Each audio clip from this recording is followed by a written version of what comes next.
Assalamualaikum warahmatullahi wabarakatuh. Selamat berjumpa lagi dalam pembelajaran sejarah Indonesia dengan saya, Ibu Herlina. Nah, kali ini kita masih dalam dan imperialisme.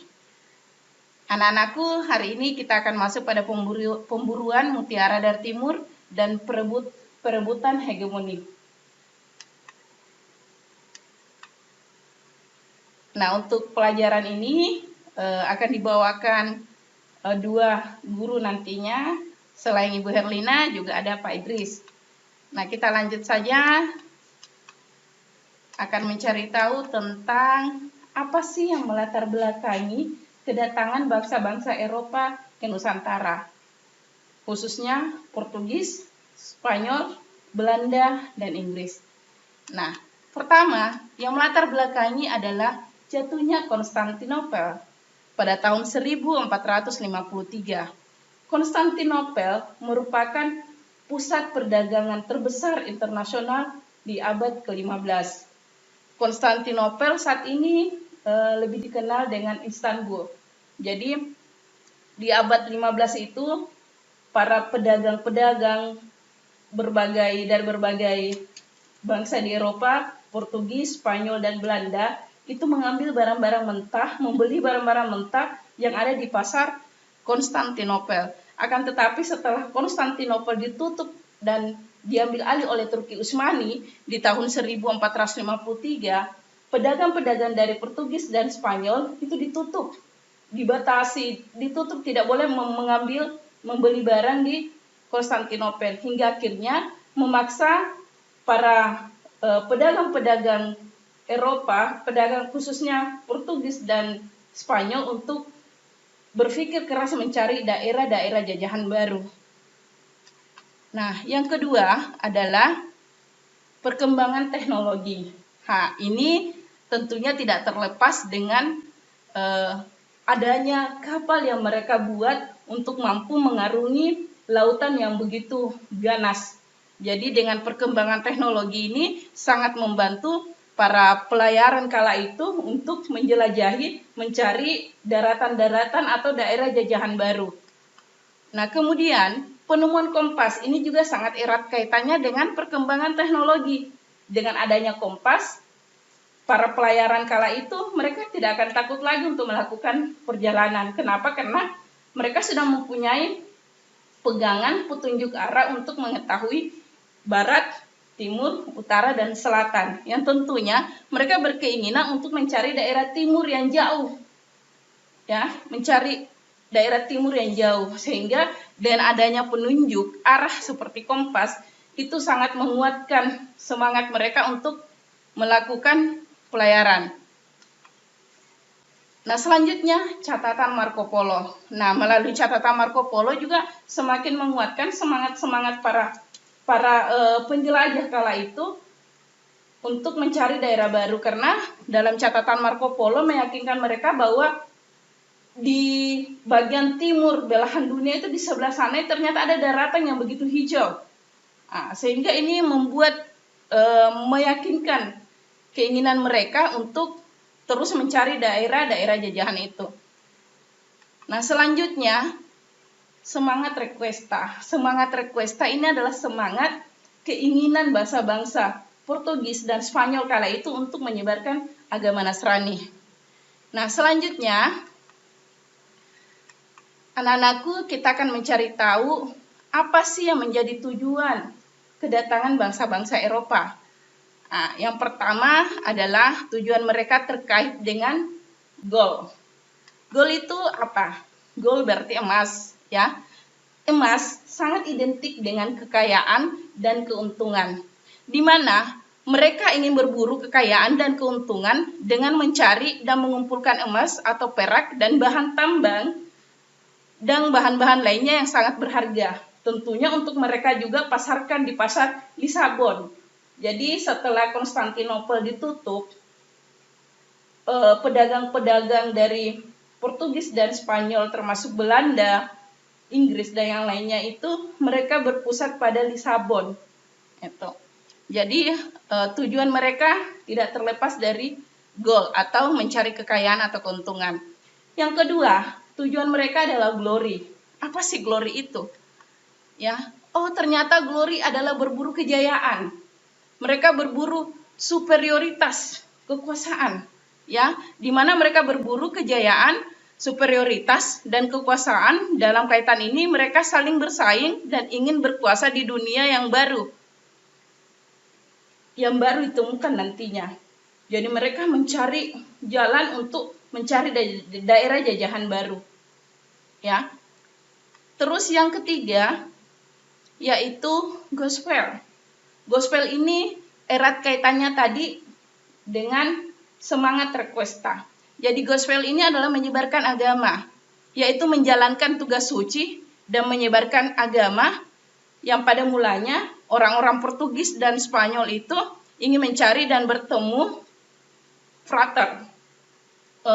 Frater John yang mereka anggap dan mereka yakini sebagai raja Kristen yang berkuasa di timur. Jadi keinginan untuk bertemu dengan Frater John ini yang juga mendorong semangat mereka untuk mencari daerah jajahan. Jadi 3 tujuan kedatangan bangsa Eropa ini yaitu gold, glory, dan gospel ini pada intinya dimiliki dan digelorakan oleh bangsa Portugis dan bangsa Spanyol. Itu.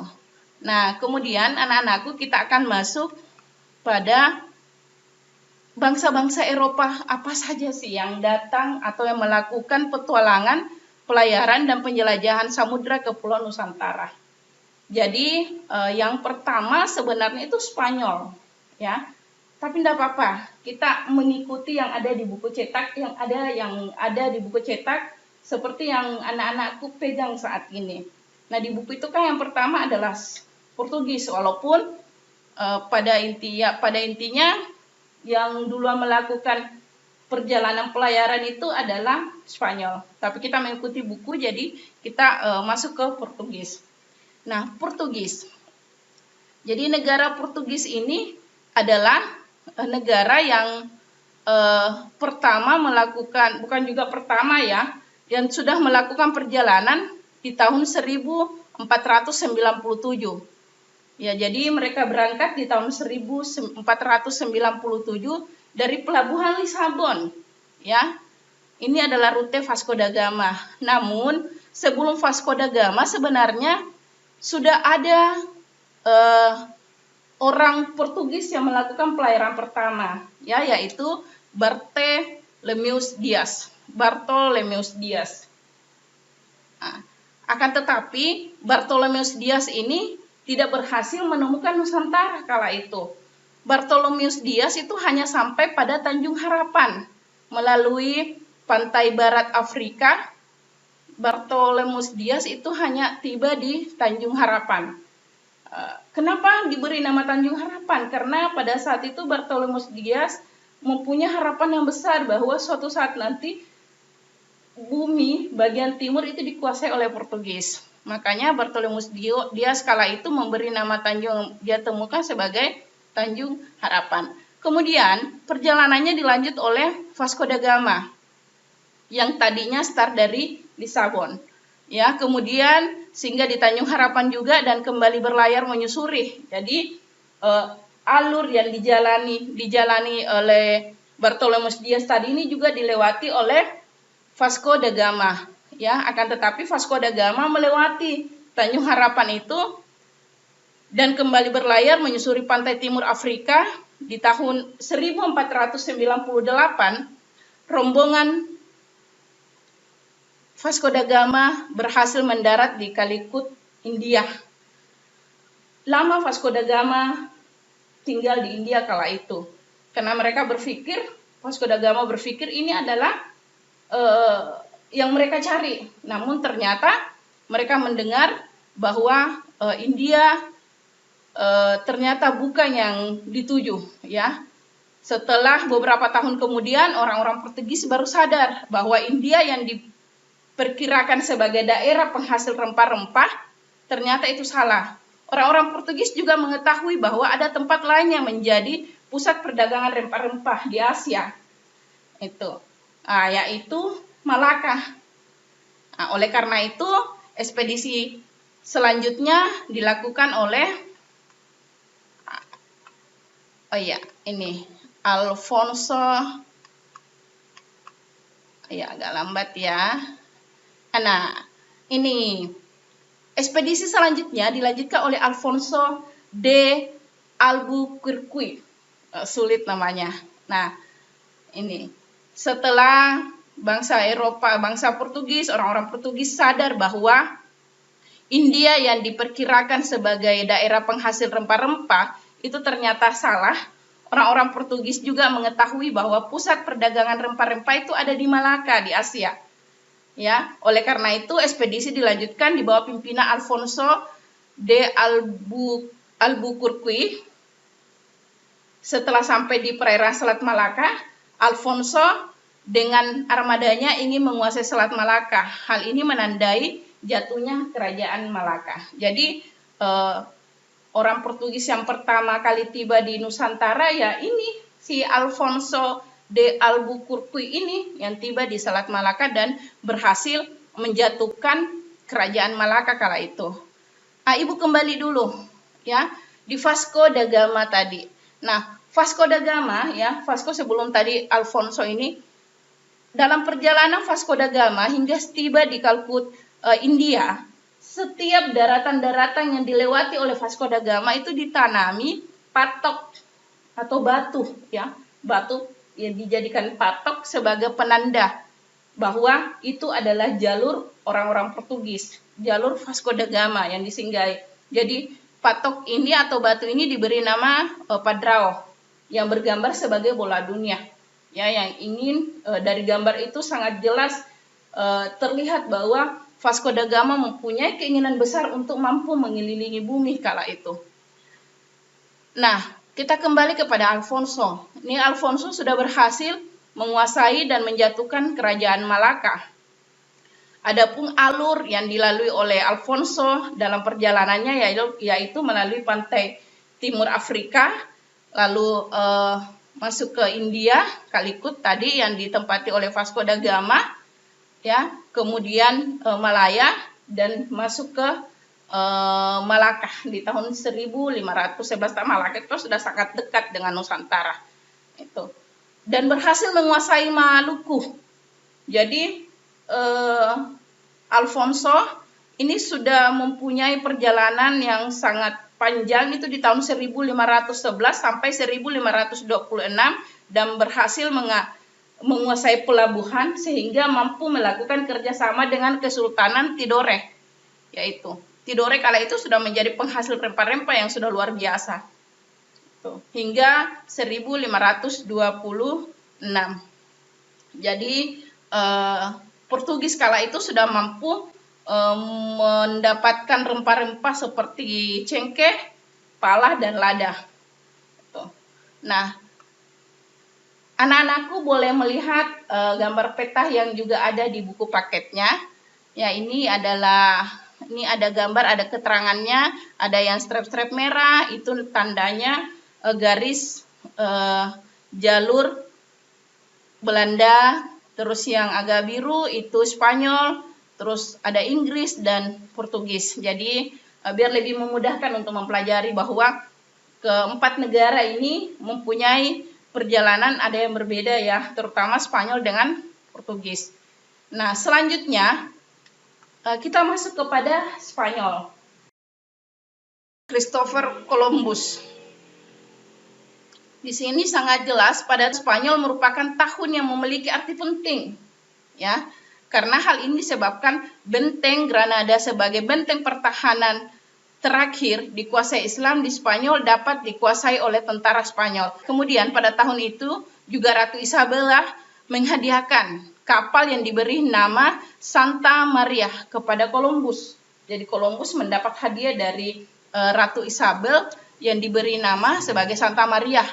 Columbus kemudian merencanakan mengadakan penjelajahan samudra untuk mencari tanah Hindia yang diyakini merupakan tempat penghasil rempah-rempah. Pada tanggal 3 Agustus 1492, Columbus mulai berlayar. Oleh karena ia percaya bahwa bumi itu bulat, maka ia berlayar mengambil ke arah barat melalui Samudra Atlantik. Nah, anak-anakku nantinya dalam buku juga itu sangat jelas sebelum terjadi pelayaran antara Portugis dan Spanyol itu ada perjanjian Tordesillas, ya. Jadi perjanjian dan perjanjian Saragossa. Nah, nanti anak-anakku akan lebih pahami nantinya juga jika disatukan dengan memahami si buku. Oke, kita lanjut lagi. Nah, sekarang Fernando de Magalhães, ya. Ini adalah keturunan Portugis yang bekerja dalam pemerintahan Spanyol, ya. Ia mempersiapkan suatu ekspedisi untuk mencari jalan menuju daerah penghasil rempah-rempah. Dan Magalhães ini berhasil masuk ke Maluku di tahun 1519, ya. Rombongan Magalhães dengan 5 buah kapal berangkat dari Spanyol. Rombongan Magalhães berjumlah sekitar 265 orang. Wakil dari Magalhães adalah Kapten Juan Sebastian Elcano. Dalam rombongan itu juga terdapat seorang penulis dari Italia yang bernama Pigafetta. Penulis inilah yang mengisahkan perjalanan Magalhães. Jadi ini dari Spanyol yang berhasil langsung menguasai Maluku di tahun 1511. Hasil pelayaran Fernando de Magalhães adalah tadi Ibu sudah jelaskan dia adalah berkebangsaan Portugal namun mengabdi pada kerajaan Spanyol dan menemukan rute perjalanan ke kepulauan rempah-rempah ke Asia yang menunjukkan kepada Kepulauan Nusantara. Ekspedisi Magalhães ini tercatat dalam sejarah sebagai usaha penjelajahan pertama yang berhasil mengelilingi bumi. Jadi ekspedisi Spanyol ini setelah mereka berlayar dan tiba di Maluku, sementara tadi Portugis juga berlayar melalui India Kalkuta, tiba di Malaka, lalu menguasai juga pelabuhan Maluku, hingga akhirnya Portugis dan Maluku ketemu. Portugis dan Spanyol itu ketemu di Maluku. Nah, disitulah keluar perjanjian Saragossa. Itu. Jadi cuma Ibu tidak terlalu bahas untuk itu di sini, tapi sangat jelas dalam buku paketnya bahwa perjanjian Saragossa setelah terjadi pertemuan antara Spanyol dan Portugis di Maluku. Nah, ini juga yang akhirnya meyakinkan para pelayaran kala itu bahwa pendapat dari gereja yang mengatakan bahwa bumi itu datar yang ada di perjanjian Tordesillas ini yang membantah dengan dikeluarkannya perjanjian Saragossa, ya, yang membuktikan bahwa bumi ini bulat. Kenapa? Arah dari Spanyol dengan Portugis yang berlawanan hingga akhirnya mereka tiba di Maluku. Ya. Kemudian kita lanjut. Lalu bagaimana dengan Belanda? Ya, jadi setelah keluarnya perjanjian Saragossa ini, kemudian Spanyol lebih mengarah berlayar ke Filipina, ya, kalau tidak salah, ya, Filipina. Terus bagaimana dengan Belanda? Jadi Belanda ini masuk di tahun 1596. Kalau tadi Portugis di tahun 1511, lalu Spanyol 1521, lalu kemudian Belanda di tahun 1596. Kalau kita melihat jangka tahun itu begitu jauh. Apa yang melatar belakangi sehingga ada jeda 80 tahun sehingga Belanda ini akhirnya juga keluar dari pasar Lisabon, yang notabene-nya Lisabon ini sudah mulai ramai oleh pedagang-pedagang Portugis dengan Spanyol karena sudah menemukan daerah pusat rempah-rempah di bumi kala itu. Apa yang mendorong mereka sehingga Belanda juga memaksakan diri untuk mencari daerah jajahan itu? Padahal kalau dipikir Lisabon kan sudah menjadi pasar terbesar, sudah banyak rempah-rempah yang masuk di situ. Ternyata Belanda kala itu ditutup untuk pengambilan rempah-rempahnya di pasar Lisabon.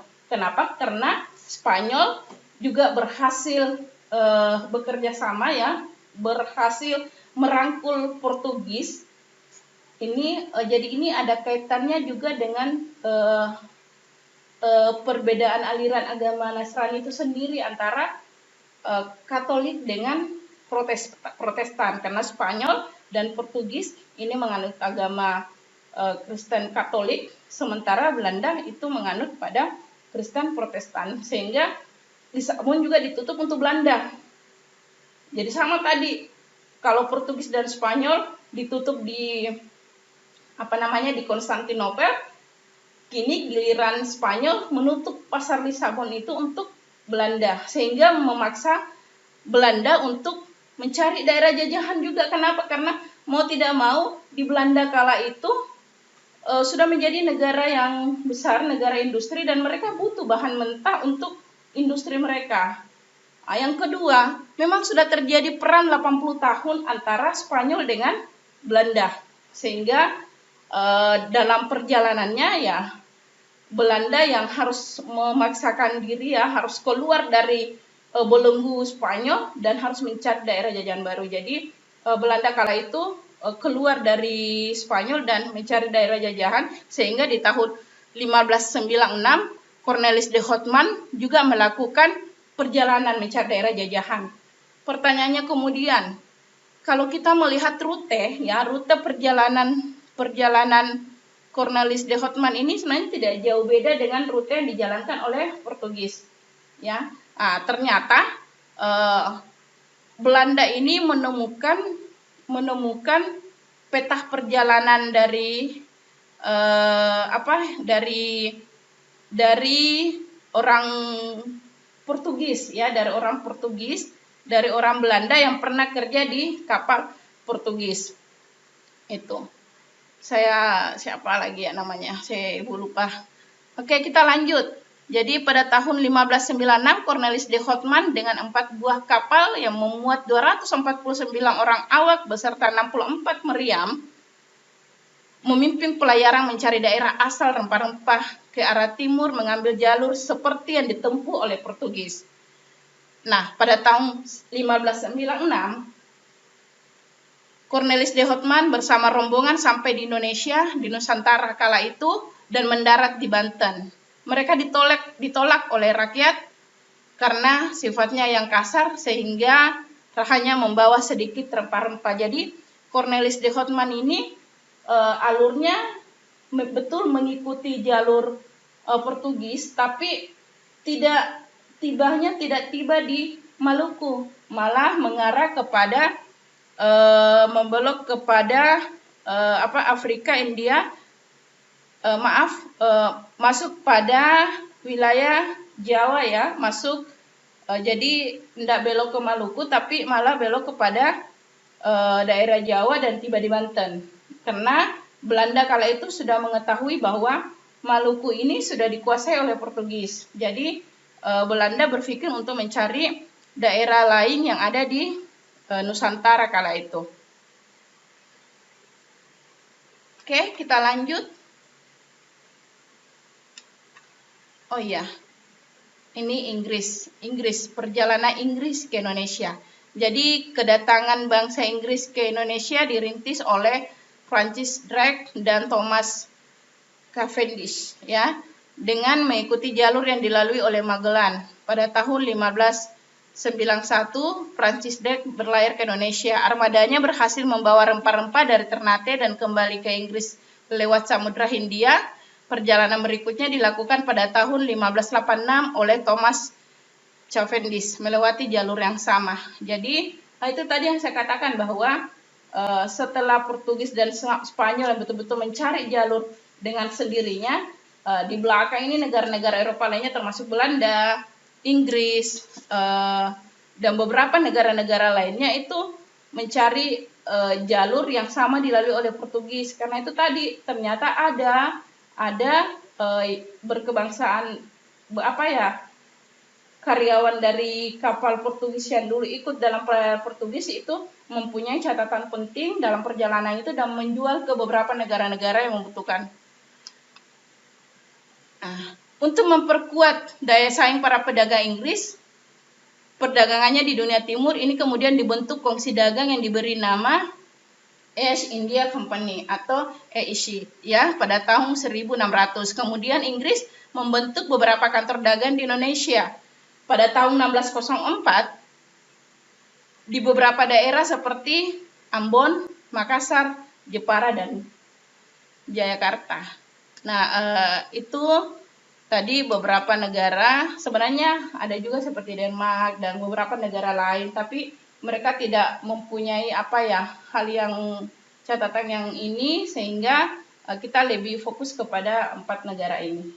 Tapi pada intinya negara-negara yang utama itu adalah Spanyol dan Portugis, karena setelah itu baru masuk Belanda. Itu saja untuk materi kita hari ini, anak-anakku. Kita akan bertemu di materi selanjutnya. Ibu harap tetap belajar, baca buku paketnya untuk melengkapi data-data yang Ibu berikan hari ini. Sekian, Assalamualaikum warahmatullahi wabarakatuh. Salam sejarah.